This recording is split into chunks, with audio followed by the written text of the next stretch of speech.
Break के बाद स्वागत है आप सभी का सी न्यूज भारत में। छत्तीसगढ़ के दुर्ग में नगरीय निकाय चुनाव के बाद अब राजनीति गरमाने लगी है। इसी कड़ी में अब दुर्ग निगम में अपने अपने कमरों को लेकर राजनीति तेज हो गई है। वहीं आज मंगलवार को कांग्रेस के सभी पार्षदों ने नेता प्रतिपक्ष संजय कोहले के नेतृत्व में निगम परिसर में ही कोई कमरा नहीं देने का आरोप लगाते हुए जमीन पर बैठ गए।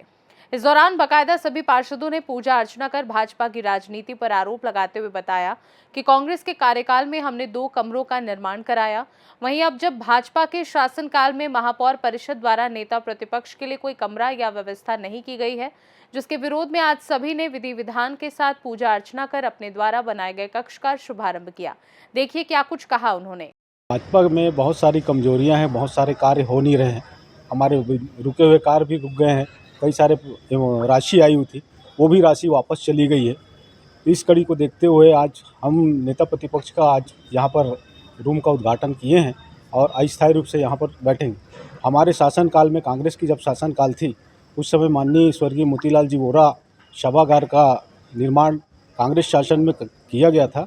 उसमें नेता प्रतिपक्ष के रूम के लिए भी अलग से रखा गया था, किंतु उस समय भी जब विपक्ष में जब भाजपा की सरकार थी, उस समय भाजपा विपक्ष में थी, उस समय भी हम लोगों ने उन्हें आवंटित करने का आमंत्रण किया था, लेकिन उस समय उन्होंने ही मना कर दिया था कि हमको 6 महीने के लिए रूम नहीं चाहिए।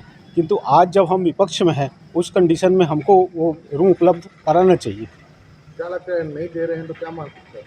हम यहीं पर बैठेंगे। हम ये अपने जो विपक्ष में जनता का जो काम है, यही विपक्ष के तौर पर काम करेंगे। अपना पंचायत हो। विजयंत पटेल, उपनेता प्रतिपक्ष। जनता का काम अगर सत्ता पक्ष नहीं करती है तो जनता विपक्ष के पास आती है। उसके लिए हमारे पास कोई रूम नहीं है, हमको नगर निगम आयुक्त कोई रूम नहीं दे रहे हैं, तो हमने यहाँ पर अभी अस्थायी कार्यालय हमने खोला है, आज उसका उद्घाटन किया है। जिस तरह से कांग्रेस का काल था, तो क्या नेता प्रतिपक्ष के लिए कोई प्रावधान था क्या उनका?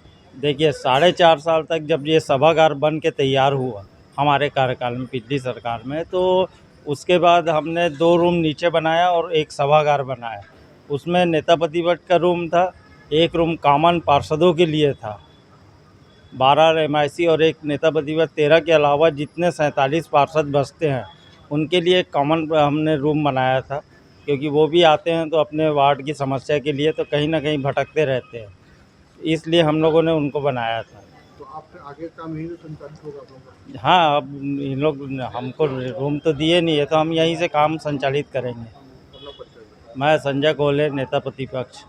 लोगों का ये है कि हम लोग काफ़ी दिनों से आयुक्त महोदय के पास जा के मिले हैं। मिलने के बाद आश्वासन के सिवा हमें कुछ नहीं मिला।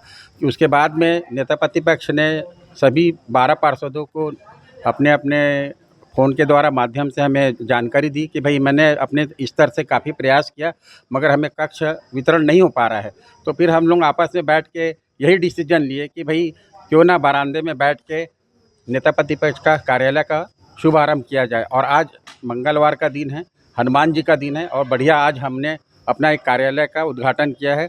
मगर ये बहुत ही ओछी राजनीतिक दुर्ग शहर में चालू हो चुका है कि बीजेपी के शासनकाल में महापौर को भी हमने कई बार नेता प्रतिपक्ष ने अपने तरीके से बोला है, मगर कोई उनके तरफ से ठोस जवाब नहीं मिलने के कारण ये कदम आज हमको उठाना पड़ गया।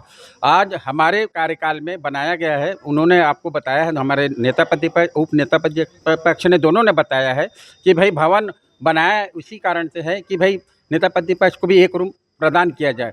मगर यहाँ ऐसा लग रहा है कि बदले की भावना, मतलब ये भावना लेके बीजेपी के जितने भी पार्षद हैं, महापौर हैं, सभापति हैं, ये मानसिकता बहुत ऊंची मानसिकता दर्शाता है। पूरे दुर्ग शहर के लिए शर्मनाक बात है ये, और हम चाहते हैं कि आने वाले समय में इन्हें जनता मुंह तोड़ जवाब देगी।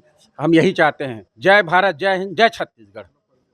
मैं भास्कर कुंडले, वार्ड नंबर 49 पार्षद। दुर्ग से सी न्यूज संवाददाता धर्मेंद्र गुप्ता की रिपोर्ट। इस खास रिपोर्ट में बस इतना ही। देश दुनिया की बाकी खबरों को जानने के लिए आप देखते रहिए सी न्यूज भारत।